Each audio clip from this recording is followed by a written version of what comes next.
સુરતથી વાલીઓ માટે આવ્યો છે લાલબત્તી સમાન કિસ્સો। ઉધનામાં મનપાની શાળામાં વિદ્યાર્થી પર હુમલો કર્યો છે। વિદ્યાર્થી પર ચપ્પા વડે હુમલો કર્યો છે।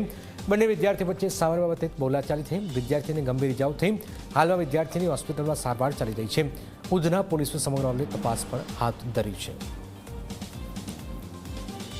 સુરત મહાનગરપાલિકાની શાળામાં ધોરણ 6 માં અભ્યાસ કરતા વિદ્યાર્થી પર ચપ્પુ વડે હુમલો કરવામાં આવ્યો હતો। હુમલો બીજો કોઈ નહીં પરંતુ એ જ શાળાના એક વિદ્યાર્થીએ કર્યો છે।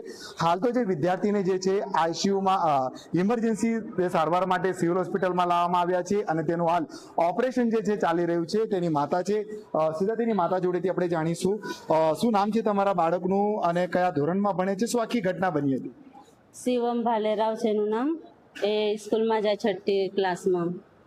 એને ચપ્પુ મારી દીધેલો। એમ છોકરાને ઝઘડો હતો તો એ 3-4 દિવસનો ઝઘડો હતો। તે આજે બીજા છોકરાને કીધું તો એ છોકરા ડાયરેક્ટ ચપ્પુ મારીને નીકળી ગયો। તો એ ચાલતા આવ્યો જરીક આધા રસ્તાથી સુધી, પણ એનાથી નહીં ચલાવતું હતું એટલે પછી એ છોકરાએ મને ફોન કર્યો બીજા માણસનો નંબર લઈને।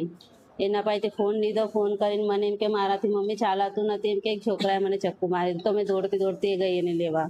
પછી એક માતા છો, કેટલું ગંભીર કહી શકાય, બાળકો ભણવા જાય છે અને ચપ્પુ વડે હુમલો થઈ રહ્યો છે। હવે બાળકની શું સ્થિતિ છે? બાળકને ઓપરેશન થિયેટરમાં લઈ ગયા છે। બિલકુલથી તમે જણાવજો, એક શાળાનું એક મંદિર હોય છે, બાળકો અભ્યાસ કરવા જતા હોય છે અને નગર પ્રાથમિકની શાળા છે, આવી घटना शाળાના કેમ્પસમાં જ બનતી હોય, કેટલું ગંભીર? जी सर, बहुत गंभीरता का मैटर है कि जिस स्कूल में बच्चों को कलम पढ़ाया जाता है उस स्कूल में अगर चाकू निकलता है तो बहुत ही गंभीर सवाल ऐसा खड़ा होता है। इतनी बड़ी घटना होने के बाद भी वहाँ के प्रिंसिपल और वहाँ के क्लास टीचर अभी तक सिविल हॉस्पिटल में बच्चे को देखने नहीं आए।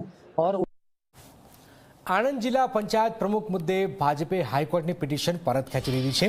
પિટિશન પરત ખેંચાતા જ કોંગ્રેસે ગણાવી ભાજપની હાર।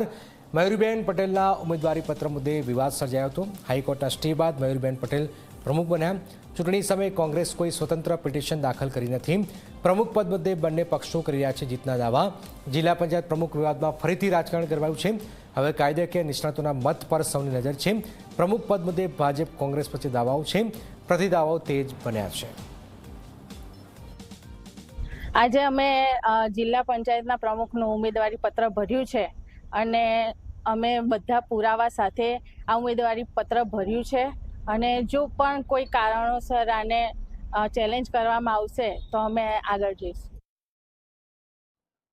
આજે અમને જે જાણવા મળ્યું, અમારા હાઈકોર્ટ અને સુપ્રીમ કોર્ટના વકીલ જે એપિયર થયા હતા આજે અમારી જિલ્લા પંચાયતના પ્રમુખની પિટિશન બાબતે, ત્યારે અમને ખૂબ આનંદ સાથે અમારા વકીલોએ જણાવ્યું કે ગુજરાતના હાઈકોર્ટના આ ઐતિહાસિક ચુકાદામાં અમારા જિલ્લા પંચાયતના પ્રમુખના ઉમેદવાર ગૌરીબેને જે ફોર્મ ભર્યું હતું અને એ ફોર્મને જિલ્લા પંચાયતના ચૂંટણી અધિકારીએ મંજૂર કર્યું હતું।